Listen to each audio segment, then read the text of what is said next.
$3.5 million up for grabs. I mean, this is the dream race for an owner. It's also the dream race for a trainer. But I'll tell you what, it's been a sleepless night for all these trainers, especially Frenchman Jean Dubois and Brad Widdop. They've got their first slipper runners. And the favourites, well, they were tuned up with wins last week. We got the Blue Diamond winner in Written By, Graham Begg. Great to see him back in Sydney. And the Magic Millions winner, Sunlight. How pumped was Tony McAvoy after that barrier draw during the week? Yeah, so he should be. She's primed for this race. And a big shout out to all the trainers. They've done such a good job to get their horses to this race. James Cummings may be slightly disappointed with just the one runner. Group 1, 1,200 metres, a really, really strong tempo. They're going to fly in this race, soft 5 to soft 6. Fair, we hope, maybe slightly off rails across the 3 key factors. A massive golden slipper field, so you've got to play position and run. Who gets the right spot? There's so many pouring to one pace. A soft race here we're playing again. And because of that strong tempo, you need a tough 2-year-old that can hit the line. We're playing Surge, a really key factor for this race. That's what I want. One of those that I know is going to be there at the end of 1,200, Mike. The market for the slipper, it's been up for so long, so let's have a look now as we get closer to the race. Sunlight holding favouritism since the barrier draw there at $4.20.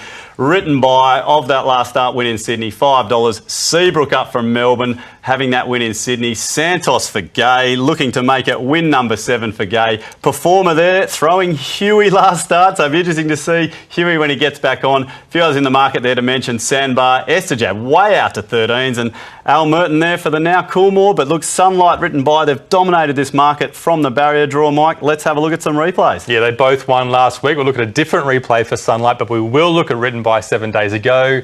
This is one special horse for Graham Begg. Not often do you see a horse that's got so much early speed and so much fight at the end of their races. He gets on pace, he gets challenged by Sandbar, and boy does he lift. But what about the second horse, Stu? That was a huge run from an outsider too. Well, that's it. You've got Written By, that's one of the favourites for this race. Sandbar just doesn't give him an edge at all in this race. He doesn't let him get away. Look at that margin back to third. Yeah, form analysts will be frothing when you see a margin at a good time like that. I think they ran about half a second faster than the filly, Sunlight. So, yeah, can't knock that run at all. Let's have a look now at the Sweet Embrace, one of the other lead-ups, Mike. We're looking at Fiesta and, importantly, Seabrook here. These horses both had a bit of a trouble run. Yeah, I think Seabrook hasn't had the best of luck in all her 3 starts so far in her career. First up, when she was on debut, she was wide, no cover the whole way and unlucky. Second up, she went to Caulfield and got absolutely smashed on the inside behind Uhud and probably should have won.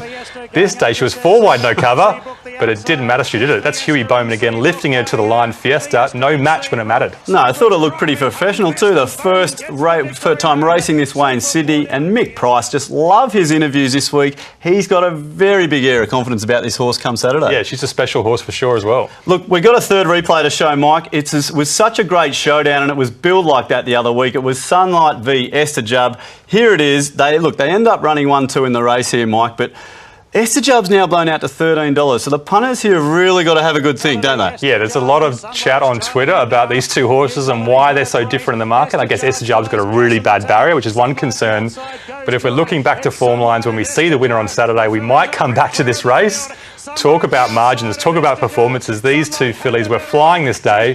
Estajab every bit as good as the winner. I don't mind seeing a bunch finish or when they just run out like that, Mike. Either way, the slipper's going to be fantastic come Saturday.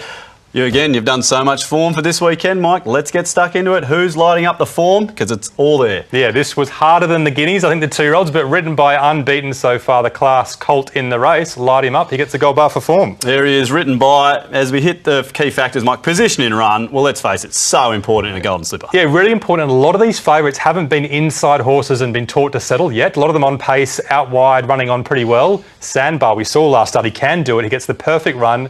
Al Merton as well. He gets a nice spot midfield. They both get a gold bar for position run because of that reason. Already looking pretty juicy, isn't it? What about the wet track? Not too many have seen them. Yeah, Sunlight, powerful horse, on-speed horse. A bit of a risk on a wet track for sure. Written By has won on a wet track, but that was in an easier race.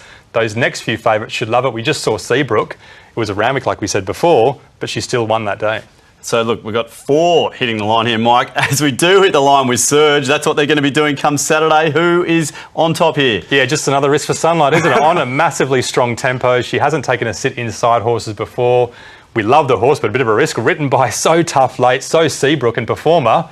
And Sandbar, we saw him stick on with Written By. You can't knock him either. So it's looking like a three-way go there, Mike, but Sunlight, importantly, has been swamped right when the business end hits the fan there. So really interesting there. It's time for a bet. We know we've got so many good two-year-olds here, Mike. Sunlight's been opposed through your ratings, as you've said. Let's bring up these odds now to have a bet in the race, because, Mike, I can see a few at odds there just in behind. We've got Sandbar at $12, Essajab, as I said before, out to $13.